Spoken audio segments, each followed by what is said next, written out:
Imaginen que un comercial de televisión de apenas 42 segundos tiene el poder de paralizar a las bodegas más grandes de todo un país. Es que, a ver, es un escenario de película realmente. Totalmente. Una pieza publicitaria que fue tan sutil, pero a la vez tan provocadora, que obligó a tribunales enteros a abandonar los libros pesados de derecho para literalmente sentarse frente a un televisor. Y analizar una cinta de videocassette en cámara lenta, che. Una cosa impensada. ¡Qué locura! Bienvenidos a esta sesión, a esta inmersión profunda donde vamos a desmenuzar un fallo histórico que, cambió para siempre las reglas del juego entre las marcas. Exacto. Hoy diseccionamos el célebre caso argentino Navarro Correas, Sociedad Anónima contra Agroindustrias Cartelón del año 1991. Un fallo interesantísimo, digamos. Una verdadera batalla legal que nos obliga a preguntarnos dónde termina la creatividad comercial y, dónde empieza la competencia desleal. Y mira, para entender bien la magnitud de este conflicto jurídico, resulta indispensable situarnos un poco en el ecosistema publicitario de los años 90. Claro, sin internet masivo, la tele era todo. La televisión era el campo de batalla definitivo, tal cual. El litigio nace cuando esta empresa, Cartellone, decide introducir al mercado su nuevo vino masivo llamado St. Valery. Ajá. Y la agencia de publicidad que contratan no hizo el típico comercial de, gente feliz brindando alrededor de una mesa. Para nada. Y de una campaña conceptualmente muy audaz, muy moderna para la época, que se llamaba Galería. Y la escenografía de ese anuncio es la verdadera trampa, está cargadísima de simbolismo. Totalmente. No muestran el producto así nomás, construyen toda una narrativa visual. Vos fíjate que el decorado simula el interior de una galería de arte muy elegante, con unos escalones de mármol. Sí. Y la cámara no sigue a personas físicas, sino que se desliza acompañando unas copas de cristal que van subiendo la escalera. Que el recurso ahí es súper evidente, las copas representan a los consumidores en su recorrido por el mercado, ¿no? Tal cual, somos todos nosotros, digamos. Y mientras avanzan, pasan por delante de unos bastidores que exhiben lienzos. Ajá. Lienzos con pinturas de distintas botellas de vino de la competencia. Pero las copas pasan de largo con total indiferencia. Las ignoran por completo. Olímpicamente. Y acá viene el detalle legal fuerte. Algunas botellas tienen nombres disimulados o alterados fonéticamente. Pero te das cuenta igual. Claro, porque el diseño, la silueta, los colores de una de ellas remiten inconfundiblemente al famoso Pinot Noir de la bodega Navarro Correas. Claro, y entiendo que ahí reside el primer golpe psicológico de la campaña. Exacto. Porque las copas, que somos el público, ignoran a los líderes del mercado. Y quien está viendo en su casa, aunque la etiqueta diga otra cosa, reconoce la forma del Pinot Noir. Ese es el poder del diseño industrial, che. El trade dress, la imagen comercial que le decimos en derecho. Porque las marcas invierten fortunas, millones, para que vos reconozcas su producto solo por la forma de la botella, en la oscuridad, básicamente. Totalmente. Y la publicidad sigue. Las copas continúan su camino así, indiferente, hasta llegar al último cuadro. El de ellos. Exacto. Donde se exhibe recontrailuminada la botella del nuevo St. Valery. ¡Guau! Y en ese instante, las copas se inclinan repetidamente, como en una señal inequívoca de reverencia hacia este producto nuevo. Y ahí es cuando entra el locutor. Entra la voz en off y pronuncia la frase fatal, digamos. Dice, todos los días algo fuera de lo común. St. Valery, con todo el arte de un gran vino. Navarro Correas ve este anuncio en horario estelar y los directivos deben haber enfurecido. Imagínate. Porque nadie invierte décadas en construir el prestigio de un Pinot Noir para que un competidor que acaba de llegar lo tilde visualmente de común frente a millones de televidentes. Lógicamente, estallaron. Presentan la demanda contra Cartelone exigiendo que frenen la campaña ya mismo por publicidad comparativa ilegal. Y por uso indebido de marca, supongo. Exacto, además de reclamar una indemnización millonaria por daños y perjuicios. Pero acá viene lo más interesante del caso, desde lo jurídico. A ver, contame. Cuando llevan este reclamo al juez, se encuentran con que el manual de instrucciones estaba en blanco. Espera, ¿cómo en blanco? No existía una ley específica de publicidad comparativa en la Argentina de 1991. Me vuela la cabeza eso, o sea, un vacío legal total. Un vacío normativo tremendo. Y bueno, el derecho siempre corre por detrás de la realidad comercial, ¿viste? Claro. Entonces, sin un código que dictara las reglas precisas de la comparación publicitaria, los tribunales tenían que armar la solución usando herramientas más generales. ¿De dónde se agarraron entonces? Se apoyaron en la Ley de Marcas, la 22.362, que básicamente le da al titular el derecho exclusivo a usar su marca y bloquear a terceros. Ajá. Y también en los principios generales del Código Civil sobre el deber genérico de no dañar el patrimonio ajeno. Entiendo, pero llevar esa teoría a la práctica me parece casi imposible. Es muy difícil, ¿sí? Porque, a ver, la publicidad por definición busca persuadir y destacar sobre el resto. Exacto, esa es su esencia. Entonces, ¿cómo determina un tribunal si decir que sos algo fuera de lo común es una estrategia creativa válida o es un ataque directo al rival? Bueno, para resolver ese dilema empírico, la doctrina y la jurisprudencia se vieron obligadas a clasificar la publicidad comparativa en 3 grandes categorías. Ok, vamos a desempacar esto. ¿Cuáles son? Mira, evalúan el mecanismo de acción de cada una. La primera es la publicidad engañosa. La que miente. Tal cual, la que usa datos falsos para confundir. Esa es ilegal acá, en la China y en cualquier jurisdicción, digamos. Bien, lógico. La segunda es la denigratoria, que está diseñada no para enaltecer tu propio producto, sino para destruir la reputación del competidor mediante insultos o menosprecio. Es la agresión gratuita, digamos. Exactamente.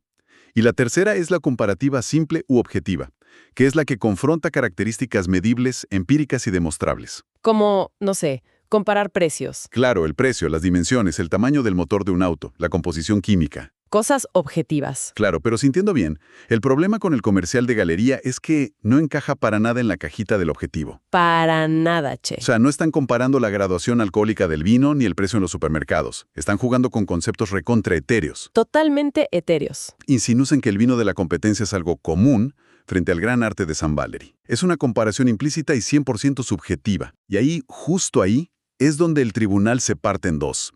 Porque si la ley no te define qué es exactamente denigrar, todo depende del cristal con que se mire. Claro, se vuelve una cuestión de interpretación personal del juez. Tal cual. Y acá hace su entrada estelar el voto en disidencia del juez Cravioto, que propone una mirada hipermicroscópica del asunto. Me encanta esta parte. ¿Qué hizo Cravioto? Mira, el método analítico del doctor Cravioto es una rareza procesal fascinante para nosotros los abogados. A ver. El propio juez relata en la sentencia que para desentrañar los elementos de esos 42 segundos, tuvo que reproducir el videocassette cuadro por cuadro. Deteniendo y avanzando la imagen manualmente con la casetera. ¡Qué locura! Imagínate lo tedioso, apretando pausa, viendo la estática. Dedicó horas a esta pericia visual. Me compadezco de él. Bueno, él mismo admite lo pesado del proceso, pero dice que lo salvó la marcha de fondo de Gustav Mahler que acompañaba el anuncio. Ah, bueno, por lo menos tenía buena música de fondo para aguantar. Exacto. Pero al aislar cada fotograma, Cravioto desnudó por completo la estrategia publicitaria. Porque al detener el tiempo, toda la sutileza se convierte en evidencia dura, ¿no? Exactamente. Ahí percibió que las marcas competidoras, aunque no aparecían con el nombre real, usaban algo llamado asonancia. Asonancia. O sea que suenan parecido. Claro, mira. Una botella que debía simular a la marca Lecho de Piedra llevaba el texto Techo de la Hidra. Ah, es buenísimo. Y en el caso de la demandante, de Navarro Correas, la etiqueta pintada en el cuadro decía Navas Larrea. Navas Larrea, claro. Es demasiado obvio si lo pausas. Y para Cravioto, la sumatoria del diseño del envase, la paleta de colores, la tipografía y la sonoridad de este nombre ficticio hacían que el producto fuera absolutamente identificable. Una asociación directa. Era un mensaje solapado, diseñado específicamente para eludir la prohibición explícita de la ley de marcas, pero capturando la mente del consumidor. O sea, echa la ley, echa la trampa visual. Y esa disección revela algo monumental sobre la filosofía del derecho comercial, me parece. Es que Cravioto cambia el eje de la discusión, che. Cuando él argumenta que esto es ilegal, postula que el bien jurídico a proteger no es la propiedad sobre la clientela. Porque, a ver, las empresas no son dueñas de nosotros, de sus clientes. Por supuesto que no. La clientela no es propiedad de nadie. Él dice que el centro gravitacional del mercado es el público consumidor. El consumidor como un sujeto vulnerable, ¿no? frente a todo este aparato de persuasión masiva. Exacto. Es la caída de ese viejo paradigma que decía que el comprador se cuide a sí mismo. Cravioto se planta ahí y argumenta que el anuncio, al mostrar a las copas ignorando a las botellas prestigiosas para arrodillarse ante el vino nuevo, vicia la voluntad de elección. tal cual. Utiliza la identidad ajena no para informar, sino para desmerecer subjetivamente a los competidores. Constituye un aprovechamiento del esfuerzo ajeno. Para beneficio propio, claro. Induciendo la confusión bajo una falsa apariencia de expresión artística.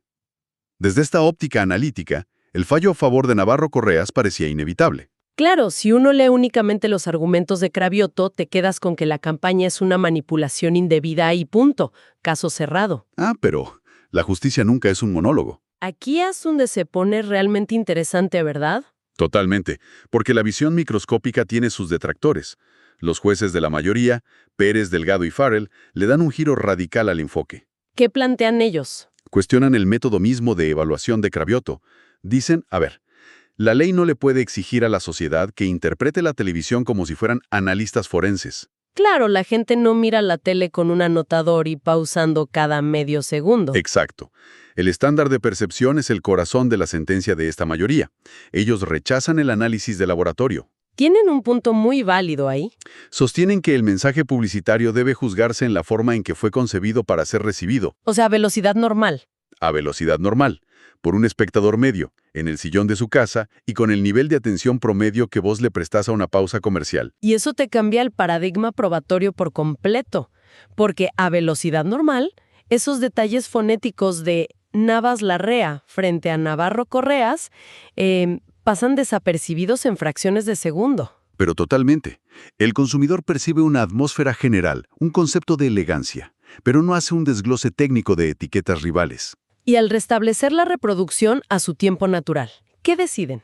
Bueno, la mayoría del tribunal construye lo que llamamos la doctrina de la referencia lícita. Referencia lícita. Ok, anotamos eso. Explican que el ordenamiento jurídico no te prohíbe de forma absoluta la evocación de una marca ajena, siempre y cuando esa mención no vulnere derechos adquiridos ni te denigre. A ver si entiendo.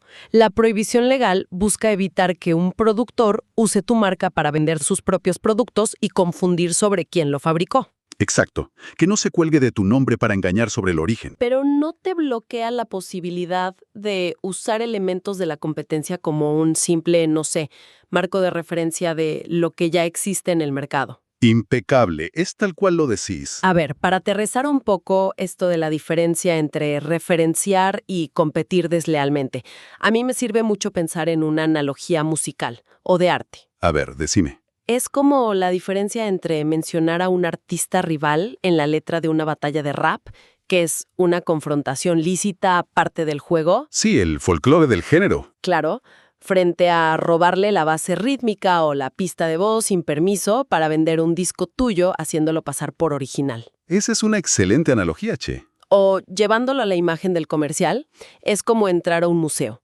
Que vos te detengas a admirar una obra nueva y fascinante no significa que estés insultando a los cuadros antiguos que dejaste atrás en el pasillo. Esa es exactamente la lógica que usa el juez Farrell en la sentencia. Él aborda la acusación de menosprecio usando la misma trama del comercial. Ajá. Dice, si la escenografía es una galería de arte, el hecho de que el público reverencie una obra nueva no destruye la categoría artística de las obras anteriores. Claro, sigue siendo arte. Tal cual. Es más, el mensaje oral que dice «con todo el arte de un gran vino» reconoce implícitamente el valor estético de todo ese entorno. Enaltecer la novedad no implica destruir el prestigio del competidor. Jurídicamente no. Al no comprobarse una denigración evidente ni una confusión de origen, el tribunal determinó que no hubo un uso ilegal. Es un contraste brutal de filosofías, ¿no? La microscopía del cuadro por cuadro frente a la visión panorámica del espectador relajado. Es un debate riquísimo. Pero a ver, profesor, porque el caso esconde una segunda capa de complejidad que me parece aún mayor. Sí, el tema de los daños. Exacto. Supongamos, solo como ejercicio teórico, que la visión estricta de Cravioto hubiera ganado, que el tribunal unánimemente declaraba que el comercial era ilegal y malo. Bien, te sigo. Incluso en ese escenario donde Navarro Correas gana el argumento, ellos se reclamaban plata, exigían una reparación económica por la pérdida de ventas. Y aquí es donde las reglas de la responsabilidad civil aplican un rigor científico implacable. Porque mira, romper una regla comercial no genera automáticamente la obligación de emitir un cheque. No es tan simple como me ofendiste, págame. Para nada. La frontera entre el hecho ilícito y el daño resarcible es el obstáculo más grande en el derecho de daños. El principio establece que tenés que probar 3 cosas. A ver, tomemos nota. La acción antijurídica, el perjuicio económico real y fundamentalmente el nexo de causalidad adecuada. El nexo de causalidad adecuada. Suena a término de parcial universitario. Es pregunta de examen seguro. Es el puente inquebrantable que tiene que unir la culpa del otro con tu pérdida de plata. Y probar eso es un desafío titánico. Pero espera, porque si revisamos los datos del caso, Navarro Correas presentó peritajes contables que demostraban que las ventas de su Pinot Noir cayeron exactamente durante y después de que la campaña Galería salió al aire. Es verdad, los números mostraban una caída. Entonces el sentido común te grita que hay una relación directa. O sea, si mis ventas bajan al mismo tiempo que vos lanzas un anuncio atacándome, es evidente que me robaste esa clientela. Bueno, pero el sentido común suele caer en la falacia del post hoc ergo propter hoc. Asumir que si algo pasa después, fue causado por lo anterior. Exactamente que. La justicia exige aislar las variables. Y al analizar profundamente los libros contables, los peritos revelaron un dato que fue devastador para los demandantes. ¿Qué encontraron? Que las ventas del Pinot Noir efectivamente cayeron, sí. Pero también cayeron las ventas de absolutamente todas las otras líneas de vino de Navarro Correas. Ah, o sea, ¿se les vino abajo toda la bodega? No solo el vino del anuncio. Hubo una contracción generalizada del consumo de todos sus productos. Es como intentar culpar a un solo relámpago por el corte de luz de toda una ciudad, cuando en realidad había una tormenta gigante afectando todo el tendido eléctrico. Esa es la imagen perfecta.